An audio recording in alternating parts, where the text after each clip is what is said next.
В эфире новости, в студии Анастасия Кобызева. Здравствуйте. Вот главные темы. Вакцинация от коронавируса идет полным ходом в Якутии. Получить прививку можно в 43 медорганизациях. Новый 10-этажный многоквартирный дом начали заселять в Нюрнбергском районе. Сколько человек получат новые квартиры? Мирнинская команда стала победителем в республиканской конференции «Шаг в будущее».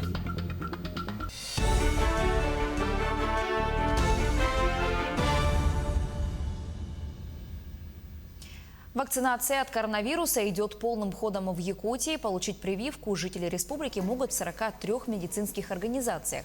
Суточная пропускная способность этих пунктов – 3000 человек. Об этом сообщают в Минздраве региона. В вакцинации задействованы 450 медицинских работников. Для хранения препарата в городских и районных медицинских организациях подготовлены 286 морозильных камер с температурным режимом не выше 18 градусов. Вакцину получили 27 929 человек.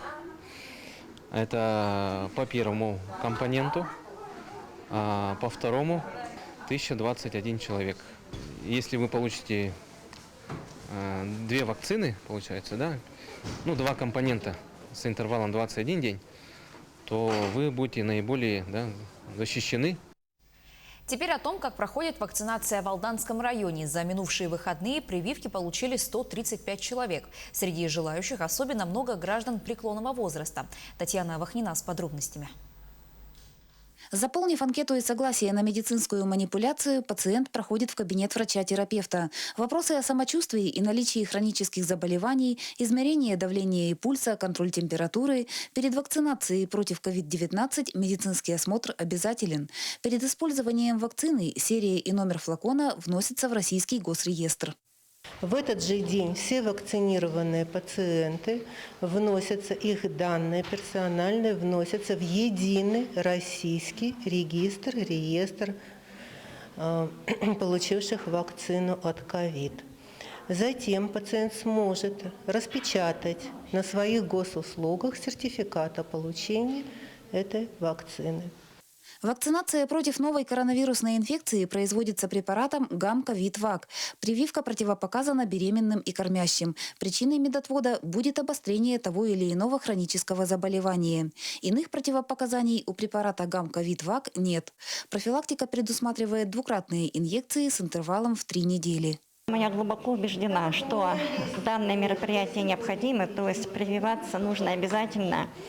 То, что сейчас нет такого общего единого мнения, это, наверное, потому, что люди забыли, как мы побеждали корь, оспу, дифтерию, полиомиелит и все прочее, когда только прививки могли спасти людей. Специализированные прививочные кабинеты работают в медицинских учреждениях городов Алдан и Томот, а также в больнице поселка Нижний Куранах. В перспективе планируется открытие дополнительных пунктов. Кроме того, будут работать выездные бригады. В Алданский район поступило 900 доз вакцины. На прививки в настоящее время уже записаны более 400 человек. Да, желающих очень много, и уже формируются списки на получение дополнительных доз вакцины. И, соответственно, все эти потребности будут своевременно удовлетворены и вакцинировано максимальное количество населения, которое этого желает. После прививки около 30 минут пациент остается под наблюдением. Фельдшер производит измерение давления и пульса. На всех 3 участках Алданского района вакцинация проходит без осложнений. Впрочем, уйти ранее контрольных 30 минут никто не торопится. Назначения и рекомендации выполняются четко. Татьяна Вахнина, Георгий Баранов, Алдан. Итоги финансово-хозяйственной деятельности предприятия Комдрагметалл Якутии за 2020 год и планы на 2021 рассмотрел глава региона Сын Николаев. Он отметил, что в прошлом году деятельность многопрофильного предприятия республики серьезно пострадала из-за пандемии коронавируса, как в части сбыта ювелирных изделий, так и в части аренды коммерческой недвижимости. Объемы выручки, несмотря на убытки, сохранены на уровне 2019 года. В этом году Комдрагметалл Якутии ставит перед собой цель – обеспечить финансовую устойчивость, выполнить годовые производительные планы, продолжить работу по расширению географии участия в выставочной деятельности на территории России и Юго-Восточной Азии. Также предприятие планирует расширить территории сбыта. Из-за затянувшихся аномальных морозов в Якутии режим повышенной готовности продолжает действовать в регионе. Об этом накануне сообщил вице-премьер правительства Алексей Колодезников на заседании комиссии по чрезвычайным ситуациям. Главы районов, представители МЧС, Якутскэнерго и Министерства ЖКХ обсудили вопросы обеспечения функционирования объектов в условиях низких температур. С Нового года в Якутии зафиксированы 31 технологическое нарушение, большинство из которых на объектах энергетики. На сегодня у нас в республике низкие температуры уже держатся продолжительное время, более 1,5 месяцев. Ну и стоят такие температуры, что они ниже на 7-8 градусов среднемноголетних наблюдений. Более того, они еще будут продолжаться. В целом я заслушал, как у нас обеспечена готовность по объектам коммунального комплекса, энергетики, как у нас обеспечены резервными источниками питания объекты здравоохранения.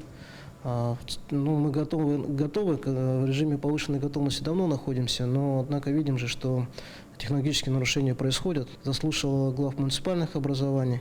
В целом готовность есть и реагирование на достаточном уровне. Новый 10-этажный многоквартирный дом начали заселять в Нерюнгринском районе. В него переедут более 130 человек из ветхого и аварийного жилфонда. С новоселами встретилась Ирина Кичигина. Перед Новым годом дом был сдан строительной организацией. Государственная комиссия его приняла. Нерюнгринской городской администрацией было подписано разрешение на ввод дома в эксплуатацию. 31 декабря были получены документы на право собственности квартир муниципалитетом. На данный момент идет процесс переоформления, заключения договоров социального найма и мены с собственниками. Я считаю, что заехать и для того, чтобы жить, этого всего достаточно. Дом готов к эксплуатации, есть вода, есть тепло, есть все. Но есть проблемные вопросы, строители не успели выполнить работы по благоустройству. Есть гарантийные письма. Дирекция по строительству пошла на то, чтобы ввести этот дом под гарантийные письма. С наступлением тепла благоустройство территории жилого дома будет выполнено. К концу июня планируется закончить работы по озеленению территории, асфальтированию проезжей части, укладке тротуарной плитки, установке малых архитектурных форм. Всего по программе переселения за 2020 год будут заселены 58 квартир. 6 квартир без балконов застройщик реализует самостоятельно. И 9 квартир муниципалитет приобретет для расселения в 2021 году. Переселяюсь с Комсомольской 20/1, квартира 14. Перемены очень положительные, конечно. Очень ждали эту квартиру. Очень рада, спасибо всем большое. Там такая же была, квадратный метр такой же был. Так, трехкомнатная, тут тоже так же. Каждая квартира проектировалась индивидуально под аварийную расселяемую площадь. Ежедневно в новостройку будет заселяться по одному этажу. 1-, 2-, 3-, 4-комнатные и 1 5-комнатная квартира ждут своих новоселов. Ирина Кичигина, Вадим Барашков, Нерюнгри. Актированные дни объявили в нескольких районах республики. Уроки для первых 11 классов приостановили в населенных пунктах в Амгинском, Хангаласском, Чурапчинском, Намском, Горном, Тампонском, Верхоянском, Татинском и Момском районах. С 1 по 7 классы не учатся в Верхнеколымском районе, а также в Уснере Амбикунского района. Также актированные дни ввели в населенных пунктах Алекминского, Усть-Майского, Ленского, Верхневилюйского, Сунтарского, Нюрбинского, Жиганского, Оленёкского и Вилюйского районов. Мирнинская команда победила в республиканской конференции «Шаг в будущее». 43 школьника защитили научные проекты. Направлений множество. Оксана Мезенцева встретилась с юными исследователями. Юный Павел Архипов, воспитанник Айхальского центра дополнительного образования, увлеченно проверяет каждую деталь робота. Чтобы им управлять, все должно работать. Информатику и робототехнику мальчик полюбил в 6 лет. Сегодня и робота собрать может, и программу для него написать, чтобы электронный товарищ знал, по какому маршруту передвигаться. Один из таких проектов оценили на республиканском уровне. Жюри конференции «Шаг в будущее» присудили Павлу диплом 3-й степени. Меня роботы еще с детства интересовали. То есть сами роботы, то, что их можно запрограммировать, и они исполняют твои команды. Илья Корнев, можно сказать, коллега Павла. Мальчик тоже занимается роботами. Такие знания, говорит, помогают в школе. Я очень часто помогаю учителям, когда они не разбираются. И в будущем я хочу пойти работать в университет по разделу программирования. Конкурс молодых исследователей в этом году прошел онлайн. Мирнинские школьники представили 39 работ в различных направлениях. Это и робототехника, иностранные языки и другие направления. Дистанционный формат позволил значительно увеличить количество участников от Мирнинского района на республиканском этапе конференции «Шаг в будущее». Ребята очень успешно защитили свои проекты. И такой высокий результат – это, конечно, совместная командная работа детей, педагогов, родителей. Это поддержка со стороны администрации образовательных организаций и экспертов. 13 призовых мест завоевали мирнинские исследователи. Еще 10 рекомендовали участвовать во всероссийских и международных конкурсах. Оксана Мезенцева, Дмитрий Храмкин, телеканал «Алмазный край». Государственная филармония Якутии отмечает в этом году 10-летний юбилей. В ее составе 8 творческих коллективов. Филармония тесно сотрудничает с Мариинским театром, Московской консерваторией, Союзом композиторов России и другими. Ежегодно по ее инициативе проводится международный фестиваль «Северное сияние» и Рождественский фестиваль искусств.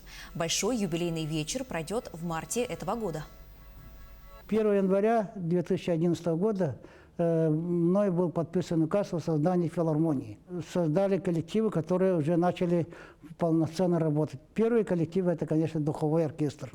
Духовой оркестр, который присутствовал во всех наших торжествах. Был привлечен итальянский дирижер Фабио Мастранжелло. Это человек, который посвятил свою жизнь музыке, который полюбил наш коллектив. Нас объединили не только слушатели, но и некоторые общие программы, которые мы сообща реализовывали. Тут мне особенно приятно, конечно, вспомнить выпускника Московской консерватории Марка Николаевича Жиркова. И его 125-летие со дня рождения вот мы как раз отмечали совместно. Это были и концерты в Якутии, это были и концерты в залах Московской консерватории. И тогда же возникла идея еще сделать постоянный конкурс имени Жиркова. И тоже возникла замечательная традиция подвести итоги этого конкурса, опять же, в залах Московской консерватории. К этой минуте у меня пока вся информация. Мы продолжаем следить за развитием событий. Берегите себя, носите маски и перчатки, соблюдайте социальную дистанцию. До встречи.